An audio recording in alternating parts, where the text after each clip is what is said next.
सत्य परेशान हो सकता है, पराजित नाही, याची प्रचिती देशवासियांना आलेली आहे. दिशा सालियनचा मृत्यू अपघाताने झाला असल्याची सीबीआयच्या अहवालात उघड झाले आहे. पण भाजप आणि राणे गँगने त्याचा बाजारां संबंध जोडून थैथयाट केला. आरोप करणाऱ्यांनी आता नाक घासून आदित्य ठाकरे यांची माफी मागावी. सभागृहाचे विरोधी पक्ष नेते अंबादास दानवे यांनी सभागृहाच्या कामकाजाबद्दल इथे जे काय नमूद केलं त्याच्याशी आम्ही देखील सगळे सहमत आहोत. महत्वाचा विषय असा आहे की आपण सभापती आहात. ज्या दिवशी आपण सभापती होता त्या दिवशी कुठल्याही राजकीय पक्षाचे आपण राहत नाही, आपण पूर्ण सभागृहाचे असता. परंतु एकंदर आम्हाला असं वाटायला लागलंय, खरं म्हणजे आमची भावना अशी होऊ नये, आम्ही सभापतींकडे बघताना न्यायाधीश म्हणून बघतो. कारण हे घटनापीठ आहे, ही काय अशी गावच्या चौकावरची खुर्ची नाहीये की याच्यावरती काही बसलं आणि काही केलं तर चालतं. या सभागृहात जे काही निर्णय होतात याची दखल देश पातळीवरती घेतली जाते. या सभागृहात जे रुलिंग दिले जातात याची देखील दखल देश पातळीवरती केली जाते. मी ज्या काही दिवसामध्ये ज्या काही रुलिंग्स बघतोय, या नियमबाह्य रुलिंग्स, केवळ तुमच्या रुलिंग्स हायकोर्टात चॅलेंज करता येत नाही. या एका शॅडो खाली किंवा एका अम्ब्रेला खाली हवा तशा रुलिंग दिल्या जात आहेत. घटनेची पायमल्ली होते, घटना तोडली मोडली जाते. कारण मी काल देखील सगळ्या वरिष्ठ वकिलांना जे घटनेचे तज्ञ आहेत या तज्ञ वकिलांशी बोलून मी माझं मत मांडतोय. घटनेची आपण 2 दिवस आपल्या सभागृहात बैठक होणार आहे, त्या दिवशी मी सविस्तर बोलीन घटनेबद्दल की कशी घटनेची मोडतोड या सभागृहामध्ये होते. पण महत्वाचा विषय असा आहे की बिझनेस ऑफ द हाऊसचा एक आपल्याकडे प्रथा परंपरा आहे. आपल्याकडे जे काय बिझनेस येतो तो आपल्याकडे लेखी स्वरूपात येतो आणि बिझनेस खाली वर करायचा अधिकार हा तुम्हाला आहे, पण तो तुम्हाला करताना हाऊसचा कन्सेन्स घ्यावा लागतो. असं एकतर्फी करता येत नाही. हाऊसचा कन्सेन्स घ्यावा लागतो. संसदीय कार्यमंत्र्यांना विश्वासात घ्यावं लागतं. संसदीय कार्यमंत्री सभागृहात टेबल करतात, हाऊसचा कन्सेन्स घेतात आणि त्याच्यानंतर बिझनेसमध्ये खालीवर करायचा अधिकार हा आपला आहे.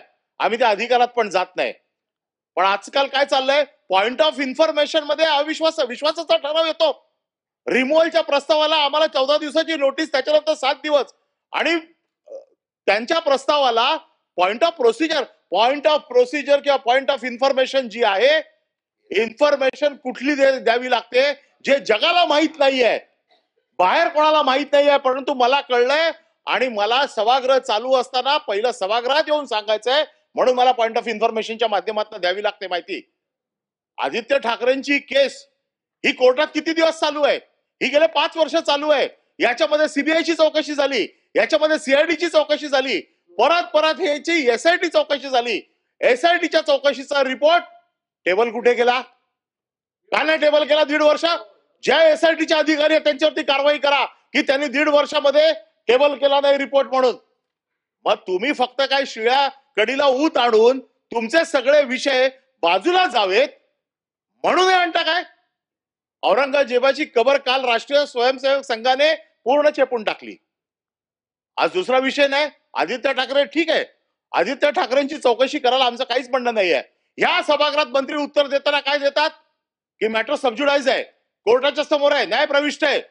हे प्रकरण तुम्हाला माहित नाही. एका सामाजिक कार्यकर्त्याने आता पण कोर्टामध्ये त्याची हिअरिंग चालू आहे. 17 फेब्रुवारीला त्याची हिअरिंग फायनल होणार होती. त्या दिवशी मुख्य न्यायमूर्ती इथे नव्हते म्हणून त्याला पुढची डेट दिली. कालचं जे पिटिशन झालंय, या पिटिशन मध्ये त्या पिटिशनला आमचं पिटिशन टॅग करावं असं पिटिशन आहे. कॉपी पेस्ट पिटिशन आहे. हे कोण करते? आम्हाला न कळलं एवढे आम्ही मूर्ख आहोत का? हे काय चाललंय आम्हाला कळत नाही का? आणि कोर्टात देईल ना काय निर्णय द्यायचा ते, कोर्टाचा अधिकार आहे. मॅटर सबज्युडाइज असताना तुम्ही कसं ठरवणार? आणि पॉइंट ऑफ इन्फॉर्मेशन मध्ये येते का? तुम्हाला माहित नाही, तुम्ही पेपर वाचत नाही. आम्ही सभासद काय पेपर वाचत नाही? आम्हाला काय माहित नाही? पॉइंट ऑफ इन्फॉर्मेशन कुठला येतो? ज्यावेळेला सभागृहाला एखादी गोष्ट माहित नसते, बाहेर काहीतरी असं होतं की सभागृहाला सावध करणं गरजेचं असतं. सभापती महोदय, तुम्ही देखील या सगळ्या गोष्टी मान्य करताना हे सगळं नियमाप्रमाणे केलं पाहिजे असं आमचं म्हणणं आहे.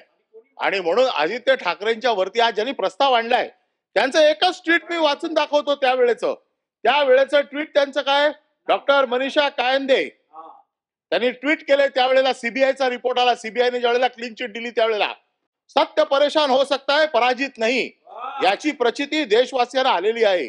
दिशा सालियनचा मृत्यू अपघाताने झाला असल्याची सीबीआयच्या अहवालात उघड झाले आहे. पण भाजप आणि राणे गँगने त्याचा बादरायण संबंध जोडून थैथयाट केला. आरोप करणाऱ्यांनी आता नाक घासून आदित्य ठाकरे यांची माफी मागावी. पुढे गेल्या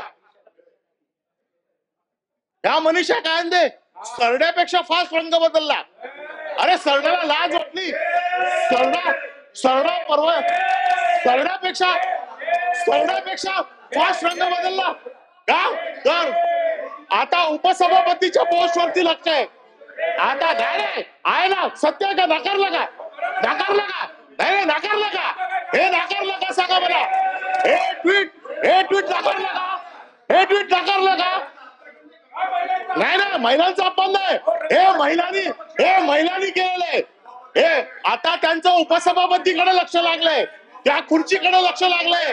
वरिष्ठांना खुश करायचंय. वरिष्ठांना खुश करण्यासाठी अशा प्रकारचे आरोप करायचे. अरे सरडा पण लाजला. सरडा सकाळी माझ्या घरासमोर चालला होता. सरडाला पण जागेवर बसा. काय चाललंय? जागेवर बसा. काय चाललंय सभापती महोदय? मला परवानगी दिली आहे. मला संरक्षण द्या.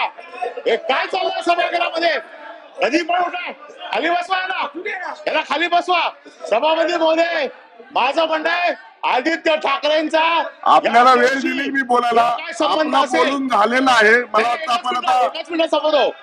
आदित्य ठाकरेंचा या केसशी संबंध असेल त्याची काळजी कोर्ट घेईल. एसआयटी रिपोर्ट सबमिट नाही केला, कारवाई करा. आणि दुसरी गोष्ट जी अंबादास दानवेने सांगितली, संजय राठोडची केस, जयकुमार गोरेची केस, याच्या बाबतीत तोंड उघडता. त्या जयकुमार गोरेच्या केसच्या बाबतीत तोंड उघडत नाही. त्याचे एवढे फोटो, नागडे उघडे फोटो जे आले सभागृहात, त्याच्या बाबतीत कोण बोलत नाही. काय चाललंय? काय फक्त काय ठरवून करायचंय? जयकुमार गोरेचा राजीनामा घ्याला, त्याच्या राजीनाम्याची मागणी करा. जयकुमार गोरेचा राजीनामा नाही मागत, संजय राठोडचा राजीनामा मागत नाही का? फक्त काय विरोधी पक्ष कमजोर आहे म्हणून त्याला कसाही दाबायचा आणि तुमचा सगळं अपयश कारभाराचं लपावं म्हणून तुम्ही करता. आता काय त्यांनी बोला ना, किरीट सोमय्याची बायको आत्महत्या करायला चालली होती. इथे व्हिडिओ दिला, त्याची चौकशी नाही होत आहे. याची व्हिडिओ दिला, त्याची चौकशी का नाही झाली? किरीट सोमय्याचा दिला ना व्हिडिओ, त्याची चौकशी. शिक्षण मंत्री दादा भुसे बोला. चौकशी करता.